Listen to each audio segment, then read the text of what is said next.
अस्सलाम वालेकुम गाइस। सो अब हम पढ़ने लगे हैं एग्जामिनेशन ऑफ ब्लड स्टेन्स के ब्लड के जो छींटें पड़ती हैं मिलती हैं हमें, तो उनको किस तरह हमने एग्जामिन करना है। उसकी फिजिकल एग्जामिनेशन होगी। सबसे पहले तो हम क्लोथ्स को किस तरह एग्जामिन करेंगे। इसमें ना हम पॉइंट्स पढ़ेंगे कुछ जो हमें मदद करेंगे कि ना सिचुएशन को इमेजिन करने में, कि अगर बंदा डीप स्लीप के अंदर ना विक्टिम था और इंजर हुआ, ठीक है, तो ब्लड जो होगा ना वो उसकी ना सीधा अगर लेटा हुआ है ना सुपाइन पोजीशन में, तो बैक की तरफ ब्लड जाएगा और उसकी वजह से ना उसके कपड़े जो होंगे और इसके अलावा बेड शीट वो भी उसी तरह स्टेन होगी। तो एक ये आपको केस आना चाहिए इसकी एग्जैक्ट, कि अगर बैक के ऊपर की तरफ जा रहा है तो वो डीप स्लीप में था बंदा और इंजर हुआ।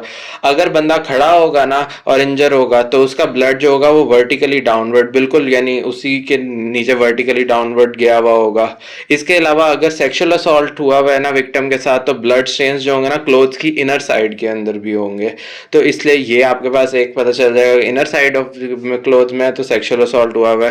फिर अगर कोई बंदा है वो विक्टिम वो बहुत ज़्यादा सीरियसली इंजर हुआ है और उसके ना ब्लीडिंग इतनी ज़्यादा हुई है कि वो उसने उसके सारे जो कपड़े हैं ना उनको स्टेन कर दिया हुआ है, ठीक है, लेकिन ना वो आपके पास क्राइम सीन से किसी और जगह पाया गया। और क्राइम सीन आपको पता है वही जगह होती है जहाँ पे विक्टिम इंजर हुआ होता है और उसके आगे डेथ हुई है। तो अगर वो किसी और जगह पे पाया जाएगा ना, तो ब्लड जो होगी ना उसकी एक टेल आपको मिलेगी, ठीक है। तो उस ब्लड की एक टेल आपको, यानी वो बिल्कुल टेल नुमा शक्ल होगी, तो वो टेल ऑफ ब्लड आपको पता चलाएगी कि यानी क्राइम सीन जो है उससे हटाया गया है उस बंदे को। उसके अलावा आगे अब हम साइज शेप की बात और डायरेक्शन ऑफ ब्लड स्टेन की बात करें, तो साइज और शेप जो है ना वो हमें हाइट बताता है कि कितनी हाइट से ब्लड गिरा है। जितनी ज्यादा हाइट बढ़ती जाती है ना, तो ब्लड स्टेन जो है ना वो उतनी ज्यादा प्रोजेक्शन दिखाता जाता है, यानी उतना ज्यादा वो प्रोजेक्ट होकर ब्लड गिरता है, ठीक है। तो डायरेक्टली प्रोपोर्शनल, जितना ऊंचाई से ब्लड गिरेगा उतना ज्यादा प्रोजेक्ट होगा वो। अगर तो आपके पास है एक राउंडेड स्पॉट, तो जो वो बंदा खड़ा होता है सीधा और उसका वर्टिकली नीचे गिरता है ना एक फ्लैट सरफेस पे ब्लड, तो एक राउंडेड स्पॉट बनता है, ठीक है। और अगर कुछ उसका वो अगर कोई यानी थोड़ा सा डिस्टेंस चल लेना, तो उसके मार्जिन जो होते हैं ना वो थोड़े से क्रीनेटेड हो जाते हैं।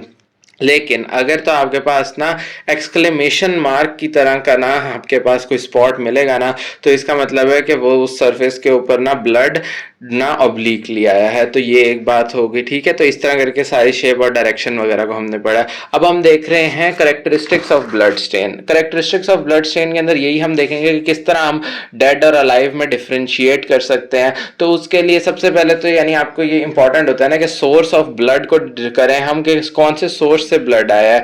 अगर के आया डेड से आया है कि लिविंग से, अगर तो लिविंग से वो ब्लड आया है ना फ्लो हुआ है, तो जब वो ड्राई होगा ना, तो ड्राई होके ना जिस तरह स्किन पील ऑफ हो जाती है ना, तो उसी तरह ना आपके पास वो ब्लड भी पील ऑफ हो सकता है। तो ये आपको याद रखने की लिविंग पर्सन का ब्लड जो है ना वो ड्राई होने के बाद पील ऑफ होगा। लेकिन अगर वो बंदा डेड है ना, तो जब वो ड्राई होगा ना तो वो पाउडर की फॉर्म में बन जाएगा। तो ये चीज अब आपको डेड और अलाइव के ब्लड के अंदर डिस्टिंग्विश करने में मदद करेगी। फिर आती है कि ये आर्टरी का ब्लड है कि वेन का ब्लड है।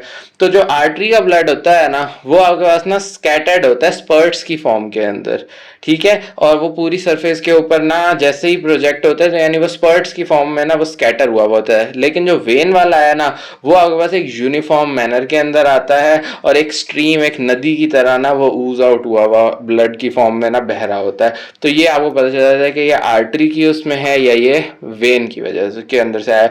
फिर ये विक्टिम का है या एसेलेंट का है, तो अगर इनर साइड क्लोथिंग पे होगा तो यानी वो बंदा विक्टिम है। तो इस तरह पता चल जाएगा। फिर आगे बात आ जाती है कि अब इन्फेंट का है कि एडल्ट का है। तो ना ब्लड को अब जब हम टेस्ट करेंगे ना, तो उसमें अगर फीटल टाइप हीमोग्लोबिन प्रेजेंट है ना, तो इसका मतलब है कि 6 माह से छोटे बच्चे का ये ब्लड है, अगर उसमें फीटल टाइप हीमोग्लोबिन प्रेजेंट है, ठीक है। और जो आपके पास ना इन्फेंट से आपके पास ब्लड गिरता है ना, शेड होता है, वो आपके पास ना थिन फिल्म बनाता होता है। जब हम उसमें ना कोएगुलेंट डालते हैं ना, तो वो थिन फिल्म यानी सॉफ्ट कोएगुलेशन कराता होता है। और जो एडल्ट्स का होता है ना, तो हमें पता है कि एडल्ट्स के आरबीसीज नॉन न्यूक्लिएटेड होते हैं, और दूसरा जो वो ब्लड शेड होता है ना वो थिक कोएगुलेशन करता होता है। डिफरेंस जो है ना हम दोनों का ग्लोबिन कंपाउंड देखते हैं तो उससे हमें डिफरेंस पता चलता है। मेल और फीमेल में किस तरह डिफरेंस करेंगे आपको पता है। आरबीसीज मेल्स में 5.5 मिलियन और फीमेल्स में 4.5 मिलियन होते हैं, तो उसके काउंट से डब्ल्यूबीसीज के काउंट से कर सकते हैं। और बार बॉडीज फीमेल्स में प्रेजेंट होती हैं, तो उसकी प्रेजेंस से भी हम मेल फीमेल में डिफरेंस कर सकते हैं। एज ऑफ स्टेन आ गया। अब एज ऑफ स्टेन के अंदर नॉर्मल कोएगुलेशन टाइम होता है हमारे पास 2 से 3 मिनट। तो अगर आपके पास ब्लड आए लेकिन उसके अंदर कोई भी क्लॉटिंग क्लॉटिंग ना हो या ड्राई ना हो ना, तो इसका मतलब है रीसेंट ब्लीडिंग हुई है।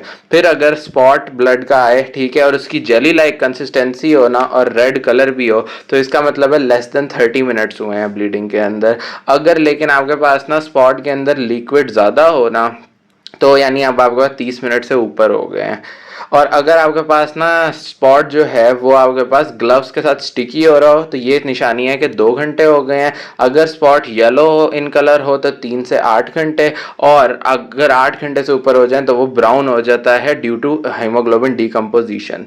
अब आ जाता है कि वाइट क्लोथ के ऊपर जो ब्लड का कलर होता है वो किस तरह होता है। तो पहले 30 मिनट तो वाइट क्लोथ के ऊपर रेड रहता है, फिर वो टर्न आउट हो जाता है, आगे रेडिश ब्राउन बन जाता है, और फाइनली वो कुछ दिनों के अंदर ब्लैक हो जाता है।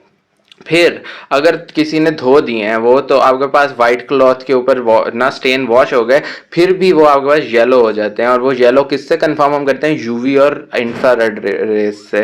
तो ये आपके पास ये चीज़ होगी। फिर मेटेलिक सर्फेसिस की बात करें तो मेटेलिक सर्फेसिस के ऊपर ब्लड स्टेन जो है वो ड्राई होके डार्क स्टेनिंग ना स्पॉट्स बना देते हैं।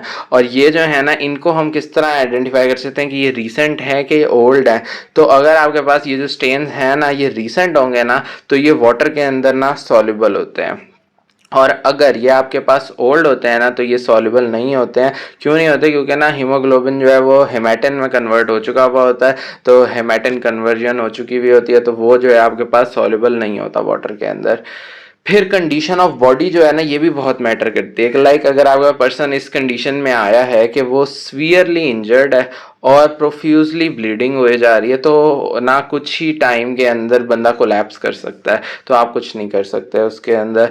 फिर कुछ मर्डर केसेस के अंदर यूं होता है कि लाइक आपके पास ना सीवियर इंजरी तो होती है, लेकिन कोई प्रोफ्यूज ब्लीडिंग नहीं होती, तो इसका मतलब है कि विक्टिम को क्राइम सीन से रिमूव कर दिया गया था। तो ये आपके पास एक हो सकता है कि ये मर्डर हुआ है। फिर कुछ और कॉजेज जो कि आपका ब्लड स्टेन की, ये भी जानना नेसेसरी है। तो सबसे पहले मेंस्ट्रुअल ब्लीडिंग, इसकी निशानी क्या होती है कि इसके स्मेल जो होती है ना वो बहुत ज़्यादा ख़राब होती है, नेचर एसिडिक होती है। 2 मेथड्स होते हैं जिससे कंफर्म किया जा सकता है, फाइब्रिन डिग्रेडेशन प्रोडक्ट टेस्ट और LDH आइसोएंजाइम टेस्ट। ठीक है, ये 2 टेस्ट के नाम याद रखने हैं। फिर आ जाता है पार्चुरेशन, यानी जब ना बर्थ होती है, या एबॉर्शन। इनके ब्लड स्टेन्स जो होते हैं ना, तो ये उन्होंने कहा है कि आपके पास ना येलो या ग्रीनिश होता है इनके अंदर, क्योंकि इनके अंदर मेकोनियम का मिक्सचर होता है। अब मेकोनियम क्या है? तो ये आपका जो बेबी का फर्स्ट स्टूल होता है ना उसको मेकोनियम कहते हैं। ये ग्रीन होता है क्योंकि इसके अंदर बाइल की अमाउंट ज़्यादा होती है म्यूकस के साथ, और ये तार की तरह स्टिकी होता है। अब ब्लड सैंपल ले लिया है तो उसकी लेबलिंग के 4 स्टेप्स होते हैं। पहले स्टेप में क्या करेंगे हम कि मेडिको लीगल सर्टिफिकेशन के साथ ना जो सैंपल बॉटल है ना उसको सील कर देंगे।